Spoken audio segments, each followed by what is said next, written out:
Convicted mother and son murderers Donna and Charlie Adelson caught on body cam video being themselves, entitled inmates. Tonight, we'll show you these revealing videos. On a quiet Saturday morning in Angleton, Texas, 31-year-old Onita Romulus allegedly turned a family vehicle into a blood box. She's accused of shooting her 4 children, killing her 13-year-old son and her 3-year-old daughter. Court documents say Romulus told investigators eerie things, believing the children were, quote, with the devil, and feared they would kill her. She now faces 2 counts of murder and 2 of aggravated assault with a deadly weapon and is being held on a staggering $14 million bond. Tonight, the latest in this tragedy. But first, on June 3rd, 2024, a strange but extremely violent and tragic attack. Bionca Ellis allegedly followed 3-year-old Julian Wood and his mother Margot from a grocery store into the parking lot in North Olmsted, Ohio. Investigators say she stole kitchen knives from a thrift store, then stabbed little Julian sitting in his shopping cart. Little Julian died. Margot was also wounded trying to pull him to safety. Now, Bionca Ellis is on trial, and we will show you the devastating surveillance video. I'm Vinnie Politan. Thank you so much for joining us tonight here on Closing Arguments. Great to have you aboard. Let's talk about mental illness. It's going to be a big part of the show this hour. And our system of justice, unfortunately, there is a big cross-section between people who are suffering from different levels of mental illness and our criminal justice system. People who are committing crimes, people who are arrested, people who are accused. Now, there's a couple different ways our system these days handles people who have some, differing levels of mental illness and have committed criminal offenses. Some jurisdictions have picked something up that I think is a great way to handle this in many circumstances as at least one choice, which is finding people who've committed these offenses guilty but mentally ill, distinguishing them from people who are just straight up guilty, right? So guilty but mentally ill means, yeah, you're convicted, you are locked up, but you're treated in a humane way in an effort to handle and deal with the mental illness that you're suffering from. And I've seen this pop up in many more jurisdictions in recent years. So there's more of a trend to do this. The more traditional way that we usually talk about mental illness in the criminal justice system is legal insanity. And legal insanity is tied to the words not guilty. Now, legal insanity, mental illness are 2 different concepts, okay? Mental illness is a medical standard. Legal insanity, a legal standard. So it's a standard that our courts use to determine whether or not someone has the mental state where they can be convicted of a crime. And generally speaking, it is understanding the difference between right and wrong. Understanding the wrongfulness of your actions, that what you're doing, you're not supposed to be doing. Now, there are thousands and thousands of defendants across this country who have been found not guilty by reason of insanity. And these are in cases where both sides agree, meaning the prosecution and the defense agree, and the experts that they hire all agree that, hey, this person at the time that they committed this offense could not distinguish between right and wrong. Thousands of people. Those cases never go to trial because everyone agrees. It doesn't mean they go free. It means the court still has jurisdiction over them, but they're not locked up in jail. They're in facilities. Sometimes they're inpatient, sometimes they're outpatient. They have to come to court every 3 to 6 to 9 months and appear in front of the judge to determine if they need more freedom, more treatment, less treatment, etc. Now, there are some who go to trial, and that's when the sides don't agree, when the defense believes that the defendant did not know right from wrong, and the prosecutor says, no, the evidence is there that this defendant knew exactly what they were doing. And I don't know, maybe 49 out of 50, 99 out of 100 times, they are found guilty But there are times where people have been found not guilty by reason of insanity in front of a jury. Andrea Yates, not guilty by reason of insanity. It took 2 tries, though. First time she was found guilty, it was overturned. They retried the case, and the jury agreed. Despite the fact that she killed her children, drowned them, the jury found that at the time she believed she was saving her children from the devil. And that she was told she had she believed she was doing the work to help and save her children, and she was getting the messages from God. And the sides didn't agree, but the jury agreed with the defense in that circumstance. So that can happen. Okay, so now let's get to the first story that we're covering tonight, which is a trial on Court TV. This is a woman who, on video, is seen following and then attacks 2 strangers, one of them a small child in a stroller. Complete random stranger attack. Now, it's obvious she's got some level of mental problems or mental illness, whether or not she's understanding right from wrong, et cetera. That's what the trial is about. But let's take a look, because a lot of her actions are caught on video. So I'm going to show you some of the video from before the attack and then some video from after the attack. You're not going to see the actual killing of the child, but we're going to show you that video so you can understand her actions and see some of the evidence that the jury is seeing in this case as they make this evaluation of this defendant. She goes in, she steals some knives first, and then she goes to another store, and that's where she spots her victim. Let's take a look.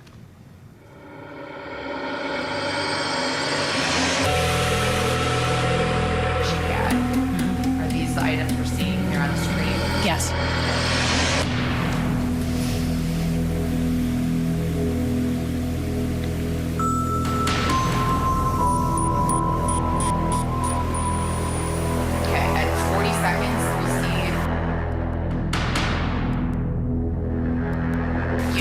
Before I showed you the video that you see, or you sense a shift to her behavior, correct? Correct. As I press play again, can you describe for us your memory, what you were feeling in this moment in the lobby? At this moment, I feel like that she's irritated. She's putting her stuff away. She goes to walk out, and then she looks back at me and then flips the light off.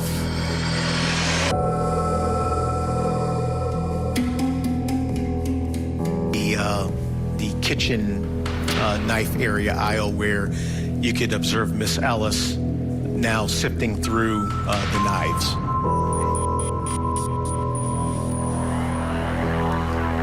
And why was it important for you to collect this surveillance?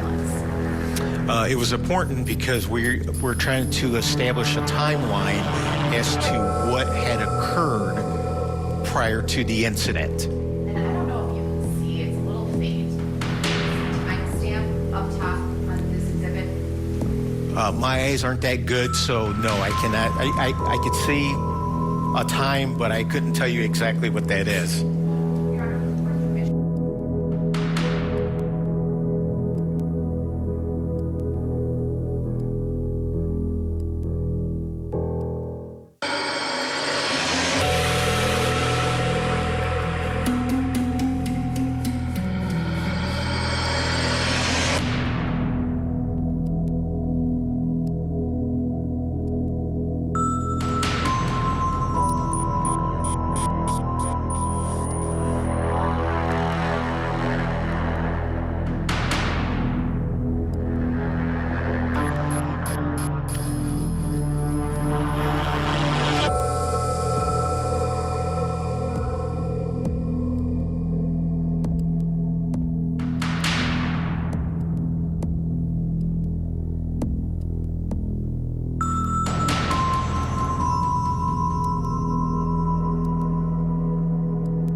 You got a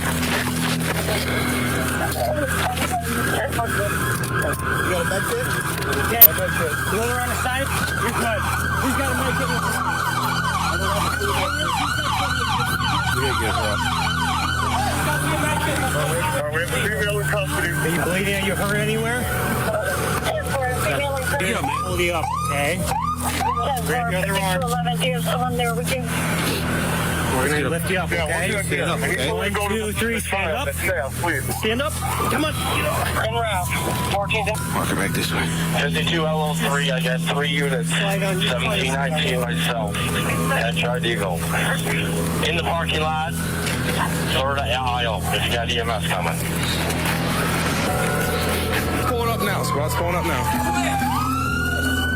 Does this take place out here? Right here. Right there? Literally right here. Right here. Did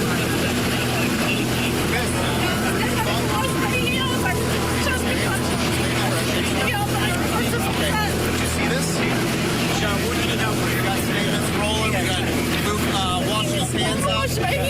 We have him grabbing his camera. We got to secure this area right now. Yep. No doubt. That's fine.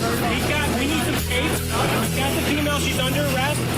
So the kid was in a car? In the car? Yeah. Okay. All that. So it was in the car and the car fell over? Yeah. You know, stories like this are extremely scary and chilling. The randomness of it for that little child. All right, let's bring in our think tank and try to work through all of this. Joining us, criminal defense attorney, former head New Jersey County prosecutor Bob Bionca is with us. National parenting and family relationship expert Dr. Sue Kornbluth, and former sex crimes prosecutor for more than 3 decades, Stacey Honowitz is with us as well. Great to see everyone trying to make some sense of everything that we just saw here. Dr. Sue Kornbluth, I just wanted to have you start the conversation for us here about what are the things that we need to look at and notice and figure out to try to get to the bottom of why? Because to me, that's what this is all about, right? Trying to get inside this woman's mind. Yeah, Vinnie, I mean, that's the hardest part of all of this, is when these things happen, we don't know what is going on inside of their minds at the time that it is going on. I think that's why it is so difficult to prosecute people like this. In this particular incident, though, as you just showed, it looks like there is some premeditation, but we don't know that. Did she go into that store to get those knives so that she could go and hunt someone down and stab them?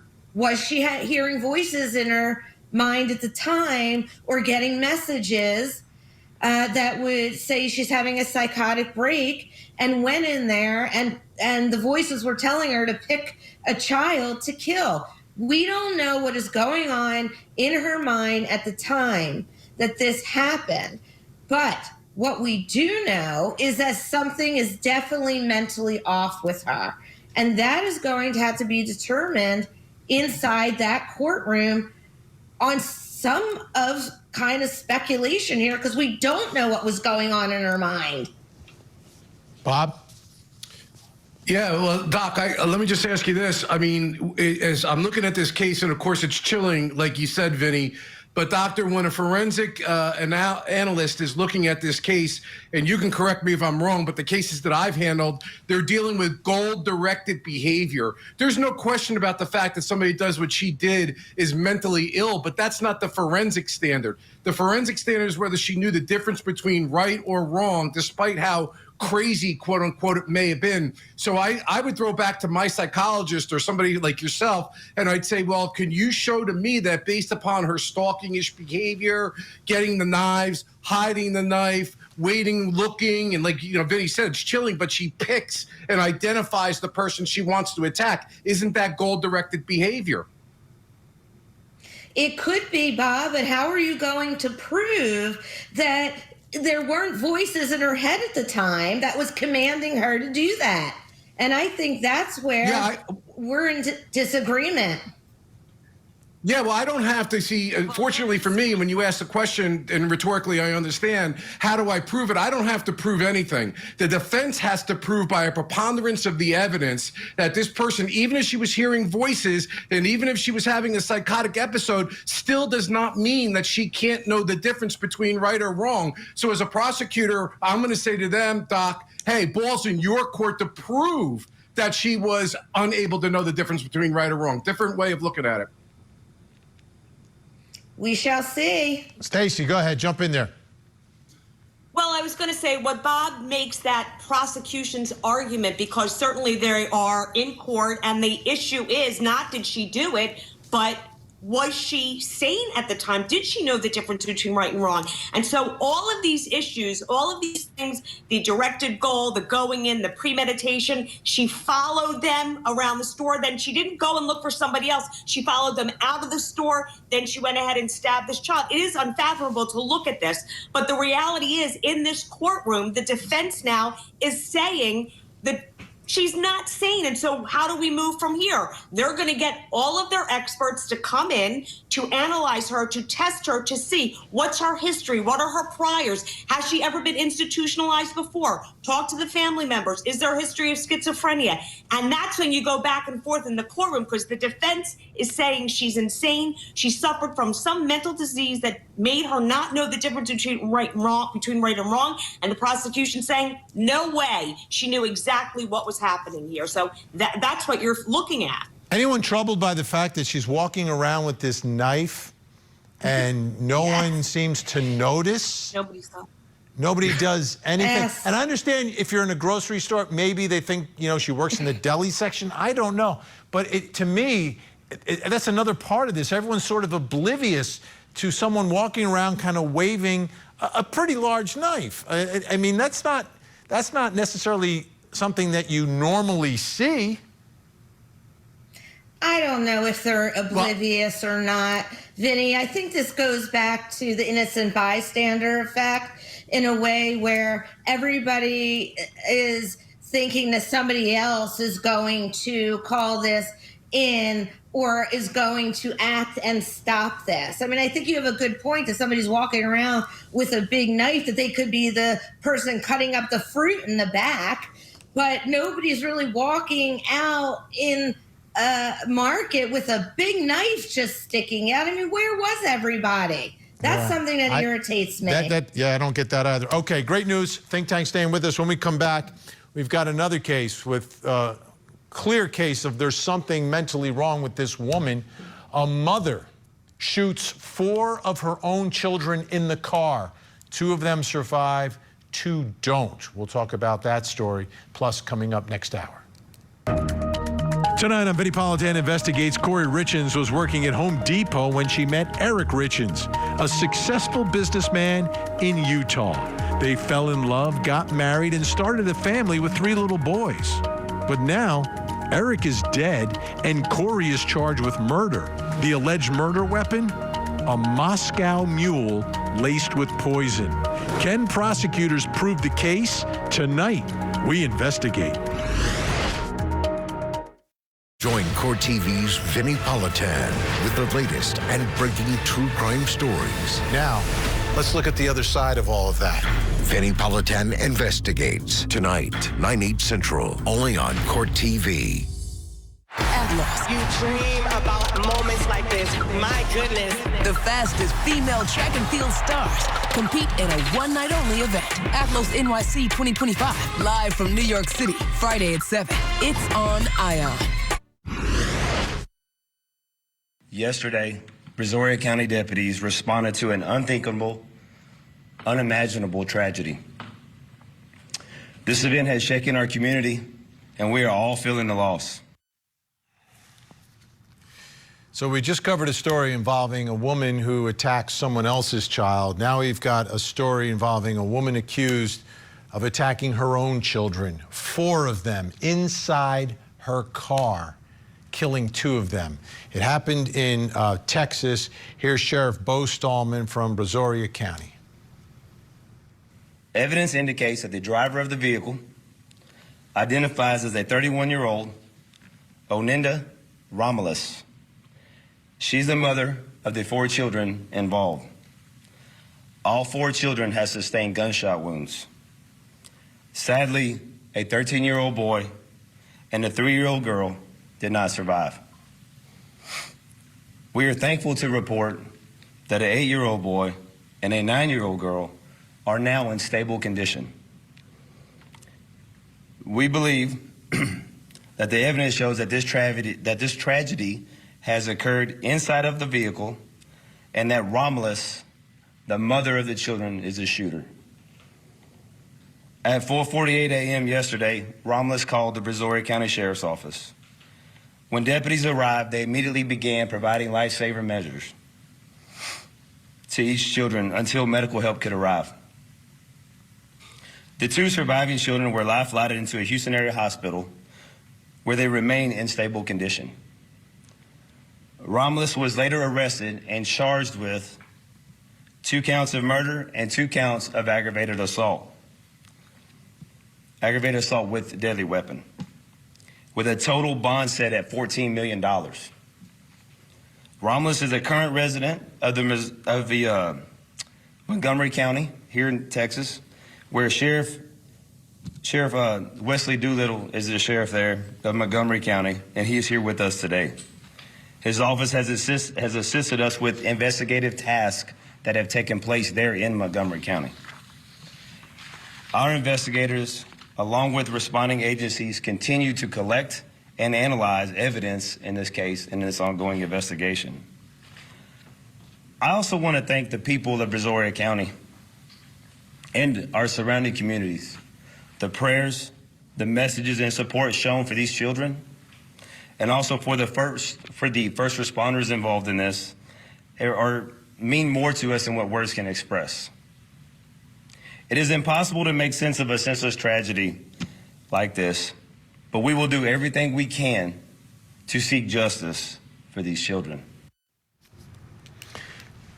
Right? Public enemy number 1, you're going after and you're shooting 4 children inside of your car. But remember, we're in Texas. Texas is the same state where Andrea Yates was found by a jury of her peers not guilty by reason of insanity after drowning her children one at a time. So there's, there's a lot to the case that I think has to be peeled back here.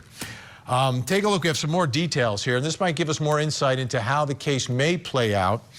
KPRC2 has obtained court documents that detail the state of mind of a woman accused of shooting all 4 of her children early Saturday in Brazoria County. During an interview at the county sheriff's office, Romulus appeared paranoid about her surroundings and repeatedly looked towards the door, records show. Investigators say Romulus initially told them she couldn't talk about it, then said, get ready, instead of them doing it to me, I'm going to do it to them. When an investigator asked, do what? She responded, kill them all, records show. When asked again why she called 911, Romulus said she didn't call 911, but instead called the devil. What's going on here?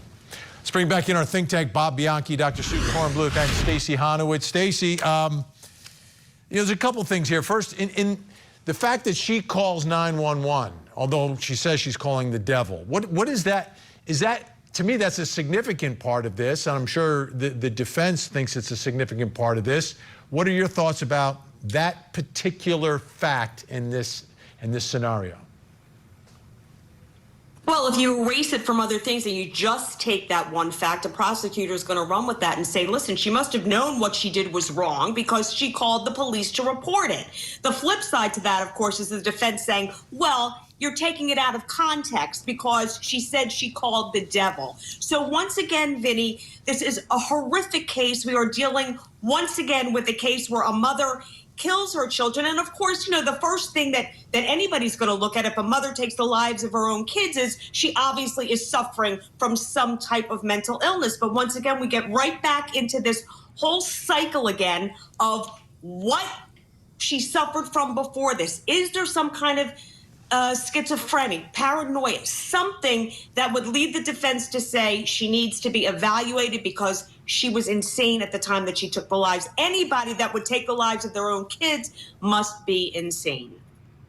Yeah, Vinnie, listen, I would be worried as a prosecutor about that very fact that Stacey's bringing out, that just by the sheer nature of shooting 4 of your children seems insane. So as a prosecutor, though, unlike the other case, this case, there's motive. She gives a motive as to the reason why. You may not agree with the motive. You may think the motive is quote unquote crazy, but she's telling you a reason. Because of this, I did that. And to your point, it is hugely significant to me, and I'd be curious as to what the doctor thinks, that when you're looking at, again, goal-directed behavior, she knows how to pick up a phone, she knows how to hit the right numbers, and she knows how to contact the authorities. I don't care what she calls them or what she says afterwards. And to me, not only is that very telling, the fact that she didn't want to talk about it at first and then decide to talk about it shows deliberation, shows thought, and shows, most importantly, all those things together, she knew the difference between right and wrong.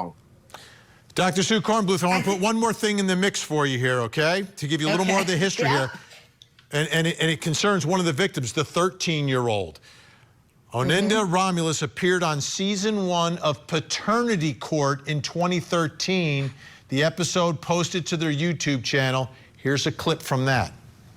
I heard from someone that he was at the script club having sex. You can hear what you want to hear. He was having sex. You can hear what you want to hear. That'll make This ended your relationship. You took a break. Partially, it ended our relationship, Your Honor. I was seeing him at times. We were seeing each other. He was saying, oh, I miss you. I want to get back together. I was like, you still doing you? Because I've been hurting other incidents. All right, but were you seeing anybody else during this time? Yes, I was. There were 2 men on that episode. Neither one of them was the father of the child. Give me your analysis. Yeah.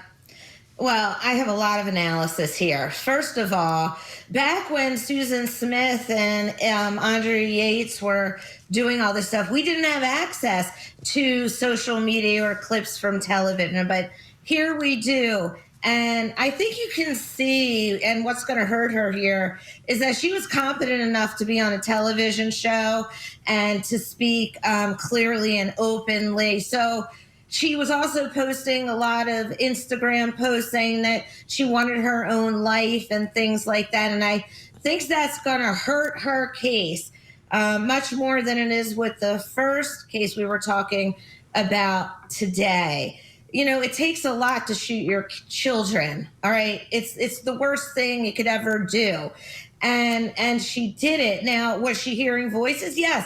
That is an argument that you can make mentally. You can also make an argument mentally that you don't want your children around anymore so you can go off and have your own life. That's another reason why parents kill their children as well. But I think in this case, she is not going to get an insanity plea or anything like this. Do we think we look at men and women differently here in this scenario? Because we've covered cases where men have slaughtered their children, and we don't even have the discussion about this. It's like, let's send them to death row. No, there's no doubt, Vinnie. I mean, to disabuse anybody about the fairness of the criminal justice system, that women are treated completely different, both in the guilt phase and in the sentencing phase. And I know that one judge or one situation doesn't bear out everything, but I know judges that, you know, would not sentence women to prison because they either had children or they were pregnant or things of that nature. So you are right. You're bringing out a really interesting point. I don't think it's going to make a difference in this particular case. I think that they're going to still find her guilty, but men don't get that even luxury of a look. All right, we're out of time for this segment. Coming back, the Adelsons. Remember them? We've got new video of Charlie and Donna in custody after their convictions, and I think it gives us a peek into their entitled attitude in custody.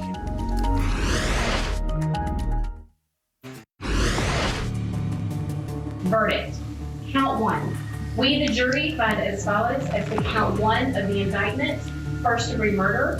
The defendant is guilty of first-degree murder. We, the jury, find as follows as to count 1 of the indictment, first-degree murder. The defendant is guilty of first-degree murder. The Mrs. Adelson, control yourself. The arrogant, entitled Adelsons. We've got new video to show you. Let's start first. Untold True Crime Files channel on YouTube was able to get their hands on video of Donna Adelson after that verdict was handed down. Take a look. I know.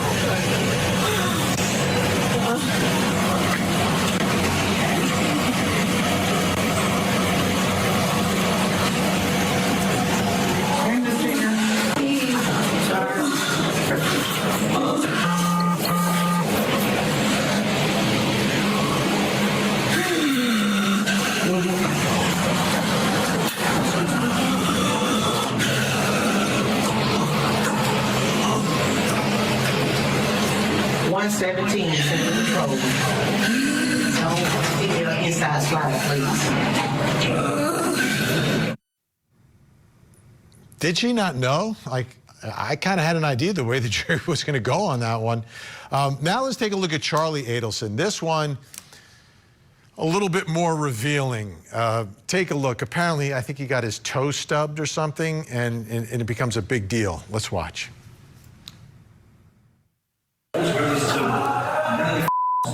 Sorry. Really stupid. You open the hatch. Someone's standing here barefoot and you slam the door into their toe. Can you 56 Foxtrot too? Really stupid. Congratulations. You open a hatch and someone's standing here barefoot and you open a door into their toe? Excuse me? That was really stupid. Bring your lieutenant over. I'll tell him how stupid you are. Okay. You don't know what stupid is? You're stupid. He's on the way, sir. Give me my medicine and open the hatch like a normal person. There's someone with a brain. We're gonna wait here for you for a Please open the hatch like a normal person. I don't mind. I don't mind waiting at all.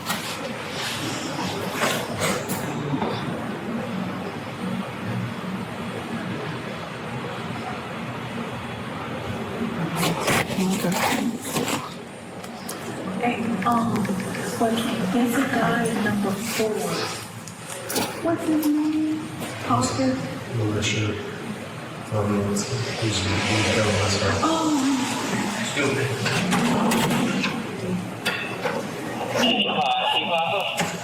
Can you be in Route F2 as soon as possible? Okay, thank you. All right, bye. Which one? 7? Yeah. That'd be blue, so let me check it out.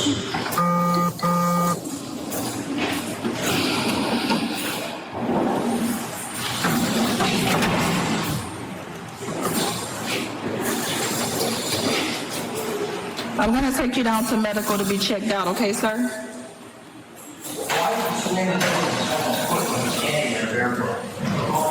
Sir, I'm gonna take you down to medical to be checked, okay? We came to this cell to do medication pass. He was standing at the door. I unlocked the door to push the door open. He said I ran over his toe. So I said I'm gonna get him down and take him to be checked out. I've been recording. He done cursed me out. He done called me stupid. He told me to call you down here. He gonna tell you how stupid I am.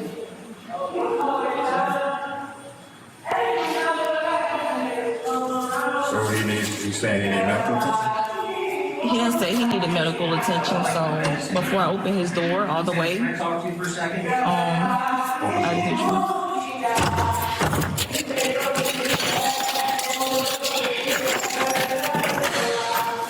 LC don't go. Yeah, sure. What you got?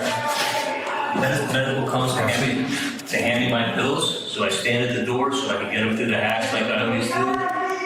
She opens the door and pushes the door and runs it over my toe. Okay. So I said, you just toe up. You hand medicine through the door every single time. I'm standing here barefoot.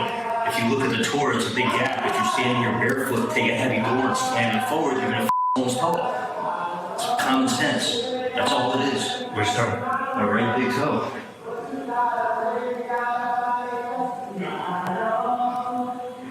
That's the step over the toe? I don't think it's broken. I just think it's fine. I just like my it's not, they shouldn't use the hatch in the door they use every single time. It's common sense. If someone's standing here barefoot in front of a door, you don't issue his shoes. I'm standing barefoot. You stand there barefoot, and I slam the door. Okay, so come with me. We're gonna take it down. He's looked at it now. They got X-ray there? Or? No. What are they gonna do? We're gonna tell them. We're gonna tell them today. All right. Sir, can I take my medication before I go down there? Yeah.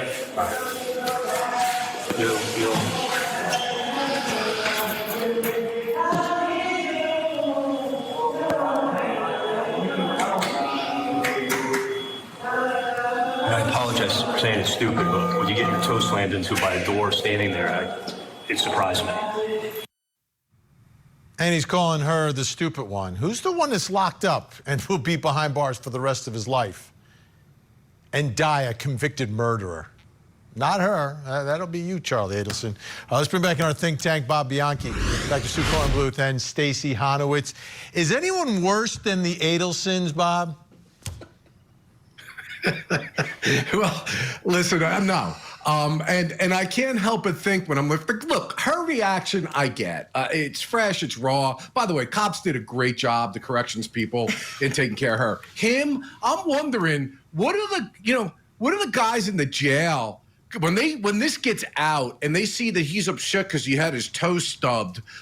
This is not a good look with the fellow inmates, if you will, and with the corrections officers who have the ability to do one very powerful thing with inmates. I'm sorry, Vinnie, if I'm being real here, but they have the power to turn their heads.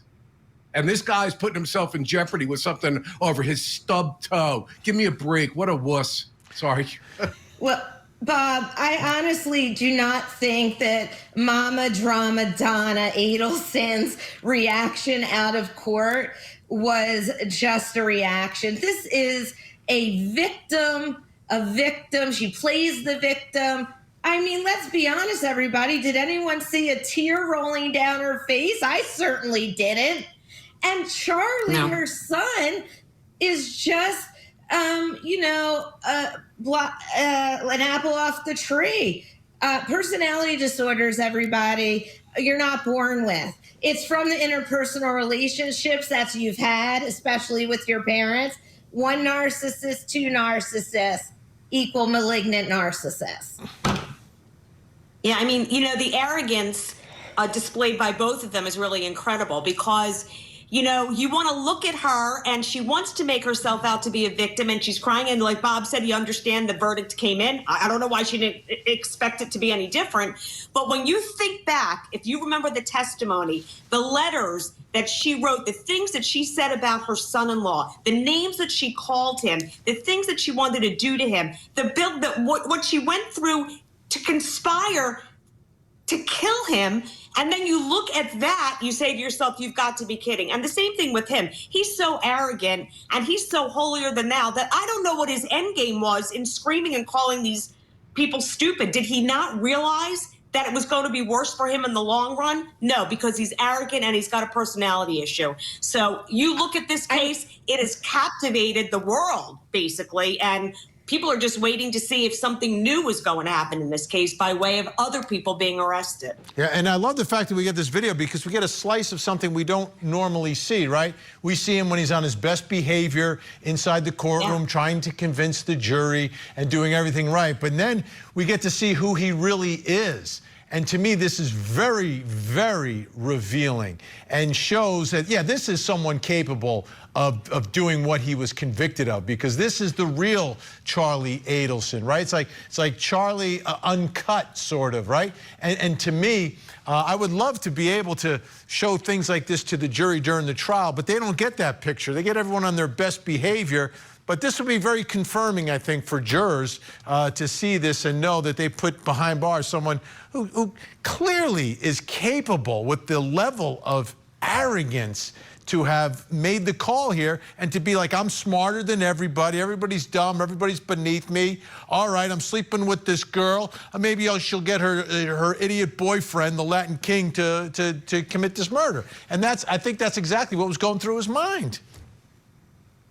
Yeah, Vinnie, I always laughed about. Go ahead, Steve. Bob, okay, I have to just be quite honest with you. What was happening there was another manipulation tactic off of Charlie so he could have his voice heard. That's why he said he stubbed his toe. He's not in the Four Seasons with his satin sheets, and he wants his voice heard constantly, over and over. We saw that in the courtroom, and guess what that did? Got him out of his cell for a little bit. And that's what I think Charlie Adelson wants. He's a manipulative snake. Tell it like it is, Dr. Sue. Go ahead, Bob. We have like 10 seconds left here. No, I was going to say, nothing easier than an arrogant, wealthy person. I never lost a case against them. They always think they're the smartest guy in the room. They always talk, and they always get convicted. Great job, everyone. Bob Bianchi, Dr. Sue Kornblue, Stacey Honowitz, great to have you aboard. We'll see you again really, really soon. When we come back, folks, I will reveal something else you need to know tonight, plus coming up next hour. Tonight on Vinnie Politan Investigates, did Corey Richins poison her husband, Eric? Did she take the life of the father of her 3 little boys? And did she try to get her family to lie for her at the trial? Tonight, we investigate.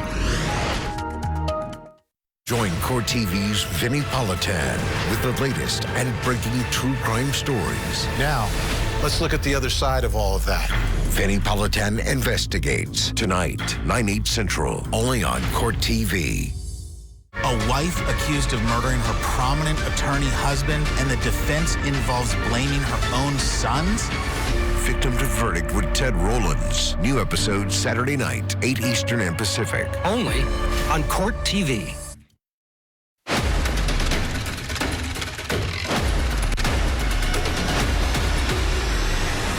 Time to reveal something else you need to know tonight. Let's take a look at the big board. Engaged. Congratulations in order for Kevin Franke, Ruby Franke's ex-husband. They finalized their divorce 6 months ago. Ruby Franke convicted along with Jody Hildebrandt for abusing her children. They are serving time, but Kevin Franke making a big announcement on Facebook. Here it is. A lot has transpired since I've been on Facebook several months ago. I am thrilled to announce my engagement to a wonderful and amazing woman, Becca Bevan. We are planning a simple wedding on November 14th here in Springville with family. I just wanted to share my happy news with all of you, my friends. Redemption is a real thing. There were moments during the past 3 years when I didn't think I would ever feel happiness or the warm embrace of a loving partner again.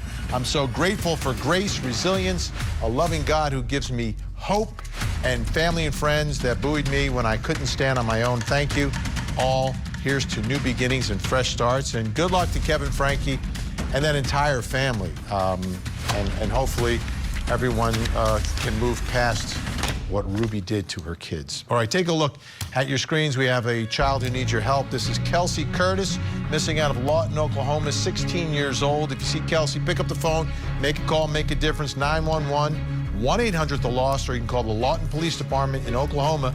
Numbers on the screen for you. Let's see if we can get Kelsey to a safe place tonight. Don't go anywhere. We have another hour of live true crime. Vinnie Politan Investigates is next. In the meantime, please don't forget to hug the kids.